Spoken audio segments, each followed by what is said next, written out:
सियासत में तस्वीरों के क्या मायने होते हैं और इन तस्वीरों के जरिए अगर कोई चाहे तो अपने विरोधियों के खिलाफ किस तरह और कहां तक इस्तेमाल कर सकता है, इसे समझना, बूझना और देखना है तो फिर पहले इस तस्वीर को गौर से देखिए। दरवाजे से झांकते ये शख्स आखिर हैं कौन? कुछ समझ में आया?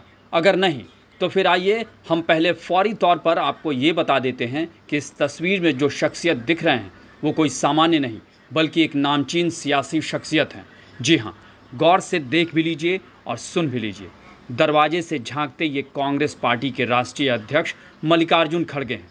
अब आप सोच रहे होंगे कि मल्लिकार्जुन खड़गे यहाँ क्या कर रहे हैं, तो चलिए पहले हम आपको ये बता दें कि ये वायनाड की तस्वीर है, जहाँ लोकसभा सीट पर हो रहे उपचुनाव के लिए कांग्रेस प्रत्याशी प्रियंका गांधी वाड्रा ने यहाँ से नामांकन किया है।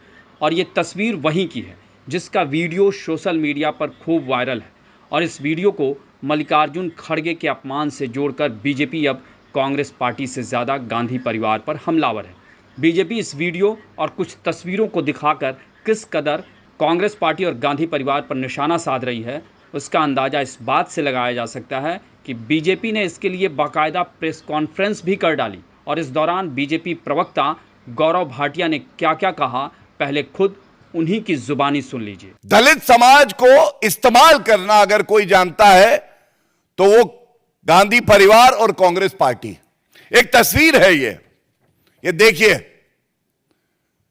ये तस्वीर क्यों दिखा रहा हूं मैं आपको बताता हूं। यहां आगे बैठी हैं श्रीमती सोनिया गांधी जी, प्रियंका गांधी वाड्रा, और पीछे बैठे हैं कांग्रेस पार्टी के अध्यक्ष मल्लिकार्जुन खड़गे जी, जो कि पिछड़े समाज से आते हैं।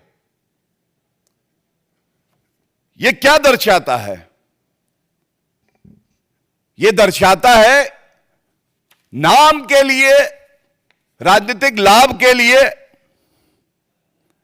हम लोग पिछड़े समाज के व्यक्ति को किसी पद पे बैठाएंगे लेकिन रिमोट कंट्रोल से चलाएंगे, उसको सम्मान नहीं देंगे। और एक और वीडियो सार्वजनिक हुआ कल, जिसका जिक्र करना अनिवार्य है, और कोई ये नहीं कह सकता कि ये मेरा अंदरूनी मामला है। आप टिकट किसे दें ये आपका अंदरूनी मामला है, अध्यक्ष कौन बनाए ये आपका अंदरूनी मामला है। लेकिन अगर एक नेता है, वो पिछड़े समाज से आता है, और जिस कमरे में नामांकन हो रहा था उस कमरे के दरवाजे को बंद कर दिया जाए और एक व्यक्ति झांक रहा हो पीछे से, और वो व्यक्ति कोई और नहीं मल्लिकार्जुन खड़गे जी थे, इससे ज्यादा आपत्तिजनक बात क्या हो सकती है? तो सुना आपने इस वायरल वीडियो में जहां मल्लिकार्जुन खड़गे प्रियंका गांधी वाड्रा के नामांकन के दौरान कमरे के बाहर से झांकते हुए दिखाई दे रहे हैं। बीजेपी ने इस वीडियो को ही आधार बनाते हुए कहा कि गांधी परिवार ने मल्लिकार्जुन खड़गे का अपमान किया है और ये दलित समाज का अपमान है। अब बीजेपी इतना बड़ा आरोप लगाए तो कांग्रेस भी भला कैसे चुप रहे? कांग्रेस ने बीजेपी के आरोपों पर पलटवार करते हुए कहा कि बीजेपी खुद दलितों का अपमान करती है। और इसके लिए कांग्रेस प्रवक्ता सुप्रिया श्रीनेत ने किस तरह बीजेपी पर हमला बोला, इसे भी आप सुन लीजिए। वायनाड में उमड़े जन सैलाब को देखकर ये निरुत्तर थे, समझ ही में नहीं आ रहा था क्या करें। फिर शाम को इन्होंने एक शगुफा छोड़ा।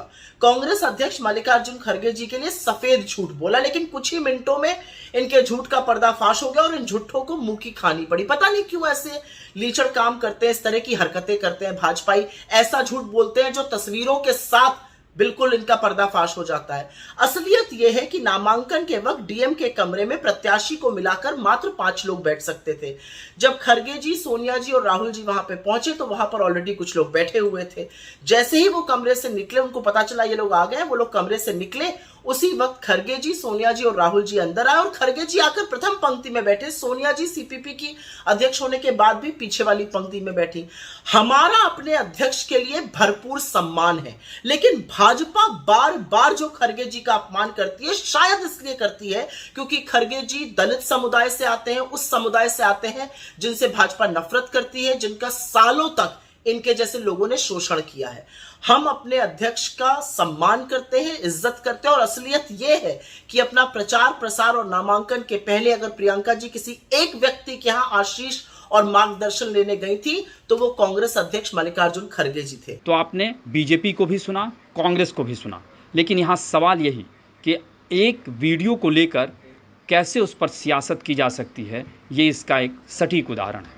वैसे ये चुनावी माहौल है और चुनावी माहौल में पार्टियां किस तरीके से अपने विरोधियों के एक एक चीज़ों पर नज़र रखती है, ये इस तस्वीर से देखा जा सकता है। ऐसे में अंदाज़ा लगाइए कि अभी 23 नवंबर तक या उसके बाद भी किस तरीके से इस देश में राजनीति का रंग देखने को मिलेगा। आपको हमारी ये रिपोर्ट कैसी लगी उसे कमेंट बॉक्स में ज़रूर बताएं और अन्य खबरों से अपडेट रहने के लिए बने रहें हमारे साथ, क्योंकि हम हैं बुलंद भारत टीवी, ताकत आपकी।